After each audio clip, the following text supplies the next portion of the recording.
हमने के आपन चिंता नहीं जा करत, हमने के अपन लइकन के पढ़ाई की चिंता नहीं जा करत। आदमी यही में खुश बगे मोदी जी बुलेट ट्रेन बनावता गुजरात में। अरे भाई मोदी जी गुजरात में बुलेट ट्रेन बनावता तो तोहरा का मिलल है जा बिहार में? ए भाई मोदी जी चाइना पे चढ़ाई कर दिलन तो तोहरा का मिलल भाई बिहार में? ऐसे गुजरात के आदमी सोचता कि भैया बुलेट ट्रेन हमारा यहाँ बनो, फैक्ट्री हमारा यहाँ लगो, हमारा यहाँ रोड बनो, तब न मोदी जी के वोट देता है। बिहार के आदमी मोदी जी के अमेरिका में स्वागत कितना होता, यही से झंझारपुर में आदमी वोट देता, बेनीपट्टी में वोट देता, अररिया में वोट देता कि मोदी जी देश के शान बढ़ा दिलन। भाई ठीक बात बढ़ा दिलन, मान ला अगर तार बात मानियो ले कि देश के शान बढ़ा दिलन, तो अररिया के लइकन के, सारण के लइकन के, मोतिहारी के लइकन के, बक्सर के लइकन के काम मिलल ही ना बताओ। हम जानल चाहता नहीं कि जन सुराज के पास रोड मैप का बा बिहार के, रोड मैप पूरा रोड मैप सीधा बा, पॉलिटिक्स के लेके ये बा कि हमने के एक एगो हाथ जोड़ के आग्रह करते हैं, जेकरा के वोट देवे के बा ओकरा के वोट दो, लेकिन एक बार ये 4 चीज छोड़ के अपना लइकन खातिर वोट दे दो। अच्छा। तू जात पर देता हर बार, हिंदू मुसलमान पर दे लो, तू लालू के हरावे खातिर दे लो, कभी जितावे खातिर दे लो, कभी मोदी के खातिर दे लो, कभी चावल खातिर दे लो, कभी मंदिर खातिर दे लो। एक बार खाली अपना लइकन खातिर वोट दो।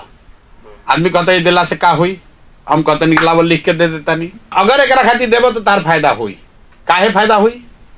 अगर मंदिर खातिर वोट देनी जा तो मंदिर अयोध्या में बन गई। अगर नीतीश के बिजली खातिर वोट देनी जा तो ये बिहार में बिजली आ गई। 5 किलो अनाज खातिर मोदी के वोट देनी जा तो कतनो भ्रष्टाचार बा, 4 किलो अनाज एहू बिहार में बटता। आवाज आ सम्मान खातिर वोट लालू के दियाइल तो आज बिहार में जो गरीब पिछड़ा बा कह सकेला कि लालू के राज में हमारा आवाज सम्मान मिलल। अगर हमनी के सिलेंडर खातिर वोट देनी जा तो जैसे दूसरा राज्य में सिलेंडर बटल बा तो बिहारों में सिलेंडर बटल बा। अगर हमनी के गुजरात में विकास खातिर वोट देले बानी जा तो गुजरात में विकास होते बा, हमनी के लइका जाके गुजरात में नौकरी मजदूरी करिए रहल बान। ई का बतावता है? लोकतंत्र में वोट किसको दिया जा रहा है, इससे ज्यादा जरूरी ये बात है, ज्यादा महत्वपूर्ण यह है कि वोट किस बात के लिए दिया जा रहा है। मोदी देश के प्रधानमंत्री बावन, गुजरात के भी प्रधानमंत्री, बिहारों के प्रधानमंत्री। गुजरात में लोग वोट देता मोदी के बुलेट ट्रेन खाती, गिफ्ट सिटी खाती, इंडस्ट्रियल डेवलपमेंट खाती, विकास खाती। अब बिहार में मोदी जी के वोट हमने काहे खाती देते नहीं जा? 5 किलो अनाज खाती। ई रवा बताई कि मोदी के जौन वोट हमने के बिहार में देता नहीं जा, कोई कहाँ कहता कि भैया फैक्ट्री, शुगर फैक्ट्री जा लगाई तो वोट दे। ये देश में कौन ऐसा उद्योगपति बा जरा के मोदी जी कह देस कि भाई तोरा बिहार में 5 गो चीनी मिल लगावे के बाद केकरा दम बाकी कह दी कि ना लगाई। एक राजनीतिक तौर पर 2 बात सिखा रहे हैं 3 वर्ष से, वोट अपने बच्चों के लिए दीजिए और वोट का कीमत सही लगाइए। वोट का कीमत नाली गली नहीं है, वोट का कीमत 5 किलो अनाज नहीं है, वोट का कीमत मंदिर मस्जिद नहीं है, वोट का कीमत है आपके बच्चों के लिए शिक्षा और रोजगार।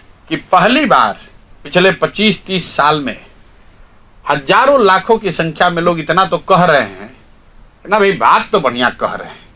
बिहार में प्रयास तो एक होना चाहिए था, ये प्रशांत किशोर कर रहा है, होना ऐसे ही चाहिए।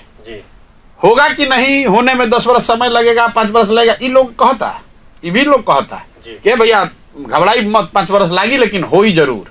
अच्छा। लेकिन इतना बात तो हर व्यक्ति कह रहा है कि नहीं, जो बात जनसुराज में प्रशांत किशोर कह रहे हैं ये बात ठीक है कि वोट बच्चों के लिए पढ़ना चाहिए, वोट अपना बच्चा के लिए पढ़े के चाहिए, अब वोट पढ़ाई रोजगार खातिर पढ़े के चाहिए, वोट दूसर कोनो विषय पर ना पड़े के चाहिए। कैसे कि बिहार में गरीबी अगर खत्म करे के बाद तो 2 गो उपाय भाई, जा पढ़ाई होके चाहिए या रोजगार होके चाहिए, बिना एकरा गरीबी खत्म हो ही ना।